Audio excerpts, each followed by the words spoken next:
ఇప్పుడు కారం అప్పలు ఎలా తయారు చేయాలో చూద్దాం. పావు కేజీ బియ్యం పిండి మరబట్టించి జల్లిచ్చినవండి.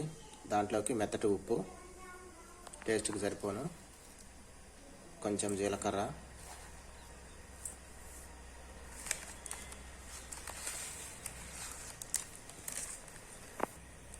తెల్ల నువ్వులు కొన్ని పిండిలో వేసుకుందాం.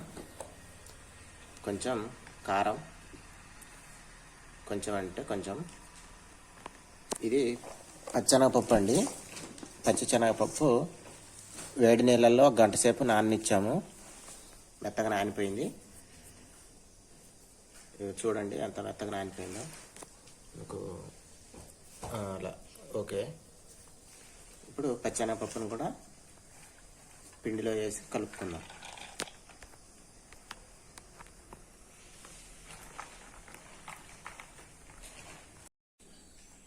పొడిపిండిని బాగా అన్ని కలిసే విధంగా కలుపుకున్నామండి. ఇప్పుడు కొద్ది కొద్దిగా వాటర్ పోసుకుంటూ గట్టి ముద్దలాగా కలుపుకోవాలి. ఒకేసారి వాటర్ పోస్తే జోరైతే మళ్ళీ పిండి అవసరం అవుతుంది. కొద్ది కొద్దిగా పోసుకుంటూ ముద్దలాగా మన అప్పలు తయారు చేసుకునే విధంగా కలుపుకోవాలండి. ఇలా ముద్దలాగా కలుపుకోవాలండి. ఇప్పుడు చిన్న చిన్న అప్పలు తయారు చేద్దాం. ముందుగా స్టవ్ మీద కళాయి పెట్టుకొని ఆయిల్ పోసుకుందామండి.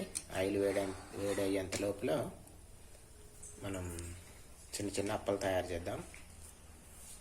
ఇదిగోండి, ఇలా తయారు చేసుకోవాలి. చిన్న చిన్నవి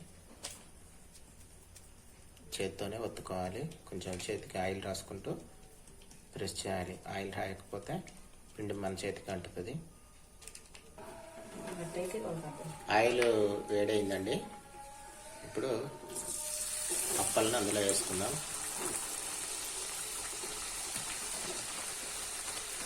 అలా వేగుతుంటే ఇంకొకటి ప్లేస్ ఉంటే చేసి పెట్టుకుని మళ్ళీ ఒకటి వేసుకుందాం. అలా వేడవుతుంటే అటు ఇటు తిరగేసుకోవాలండి.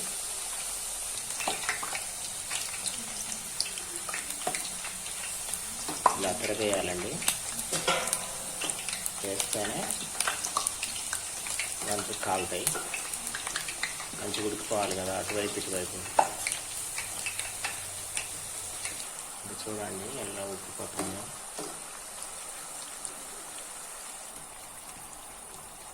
బాగా ఉడికిపోయినాయండి. తీసేద్దాం. ఇక ఆయిల్ పీల్చుకోవడం ఆగిపోయింది అంటే ఏగిపోయినట్టే. తీసుకుందాం, బయటకు దిద్దాం.